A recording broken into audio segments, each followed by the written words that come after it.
সাথী ও বন্ধুরা আমার, আমরা রাজনীতি আপাতত চাই না, সংস্কার চাই। নির্বাচন চাই না, সংস্কার চাই। একটা মহা প্রশ্নবোধক নিদর্শন চিহ্নিত করার মহা তাগিদেটা মূলে দেশ বাঁচাতে হবে। সকল রাজনীতির একটাই উদ্দেশ্য থাকবে, আমরা দেশ জাতিগতভাবে উন্নয়নশীলে সামনের দিকে আগাবো। অতীত এই 53 বৎসর কুর্নিশ করেছি, নিজেরা উপার্জন করে আরেকজনকে খাওয়াইছি, এমনটা ভরে নয়। তাহলে এখানে প্রশ্ন জাগে এইটাই যে আমরা যারা নির্বাচন চাচ্ছি, আমরা কি আমাদের মূলটা খতিয়ে দেখছি? কোথায় কোথায় আমাদের মূল? সেই একই জায়গায় যাবে। বন্ধুরা আমার, অতীব দুঃখের সঙ্গে বলি, আপনি আমি ভাই ভাই। দেশটা আপনার আমার সকলের, আমাদের মেহনতি জনতা সহ যারা ঘুরে বেড়ায়, যেমন করে হোক সকলের জন্য সমান অধিকার।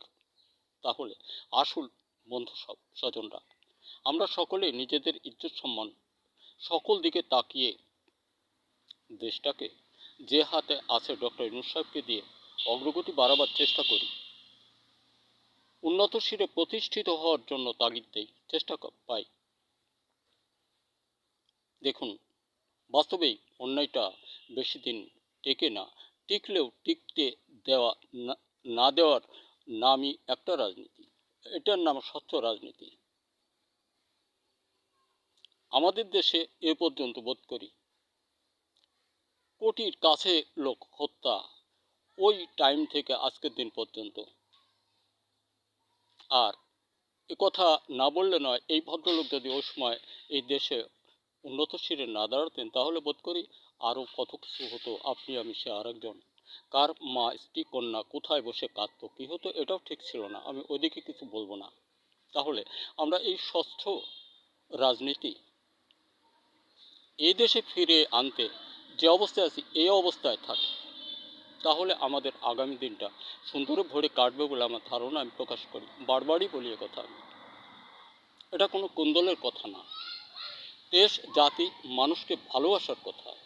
আমি আমার দেশকে, মাটিকে ভালোবাসি। আমার মাটি কোথায় ছিল, কোথায় গেছিল, কে অপহরণ করেছিল, আমরা এদিকে লক্ষ্য দিই। বন্ধুরা আমার, বড় ব্যথা শুধু আমার নয়, আপনারও। কারণ আপনি যে স্কুলিংয়ে পড়ে এখন যেটা করতে যাচ্ছেন, ভেবে দেখুন মূলটা কোথায়। আরেকটা কথা না বললে নয়, আপনি বাইরের একজন মানুষ, আমার স্ত্রীপুত্র কন্যা। আপনার থেকে কিন্তু আমার কাছে আমার স্ত্রীপুত্র কন্যা আপন হওয়ারই কথা, এটা সাধারণ ব্যাপার। তাহলে আপনাকে কি কোনো অস্ত্র তুলে দিব আমার স্ত্রীপুত্র কন্যাকে হত্যা করার জন্য? বোধ করি না। আর যদি এ জাতীয় অস্ত্র এভাবে কেউ কাউকে দিয়ে থাকে, দেওয়াটার মধ্যে একটা অভিসন্ধি আছে। যার হাতে দিল তাকেই ফল্টে ফেলবে, তাকেই খুন করবে, তাকেই হত্যা করবে, তার ঘাড়ে, তার স্কন্ধে সম্পূর্ণ অন্যায়ের দোষগুলি চাপাবে। তারা কিন্তু আবার এখন একটা সুযোগে ওতপ্রোত অবস্থায় আমাদেরকে গিলে বসার চেষ্টা করছে, মানে বসে গেছে অলরেডি। এখানে আমরা সতর্কতা আনয়ন করি, দেশকে স্বাধীন সার্বভৌমত্ব সুন্দরের দিকে অগ্রগতি বাড়ায় দেশ মানুষ উন্নয়নশীল উন্নত শিরে থাকার জন্য ডক্টর ইউনূস সাহেবকে দিয়ে আমরা আগাই নেই। ওনার যেসব লোকজন উনি মনোনিবেশ করেন, যাকে বিশ্বে এক ডাকে চেনে, আর আপনার আমার কথা আমরা বলবো না, আমরা ওনার হয়ে সকলেই দেশব্যাপী মানুষ বাংলাদেশি বিশ্বকে চেনে, বিশ্ব বাংলাদেশকে চেনে। এখন আমাদের এটাই উদ্দেশ্য আমার কাছে মনে হয়, যে আমরা সুন্দরে ভরে অগ্রগতি বাড়াই ডক্টর ইউনূস সাহেবের মাঝ দিয়ে। আর একটা কথা আমি বারবারই বলি, দেখুন, দেশের সকল ছেলেরা সার্বিক তোমরা সরচিত লেখার মতো তৈরি আবিষ্কারের দিকে মনোনিবেশ করো, গবেষণায় কিছু বের করো। দেশ কৃষক বন্ধু, আমরা সকলেই ফসল উৎপাদনের দিকে অগ্রগতি বাড়াই, আমাদের ফসলের কোনো ঘাটতি না আসে। আর আমার ঘরে আছে আমার নিজের ব্যক্তিগত গবেষণায় বারুদ, মধুবন, মিগবান, মনস্রি ইত্যাদি নামে মাটি ও ফসল বিষয়ে 18টি পণ্য এবং মাছের জন্য 8টি। এগুলা চ্যালেঞ্জে বিজয়ী আপনি নিশ্চয়তা ভরে উপলব্ধি করতে পারবেন, যা ফসল শুধু একবার বিঘায় মাত্র 4 কেজি। বিশ্বে এমন কোনো রোগ জন্মগ্রহণ করে নাই ওই জমির ফসল নাশ করে। যে জমিতে যা কিছু দেওয়ার ওইটা আমি ইয়ে করি। তো এইগুলা প্রাপ্তিস্থান আপনি আপনার বাজার খুঁজুন।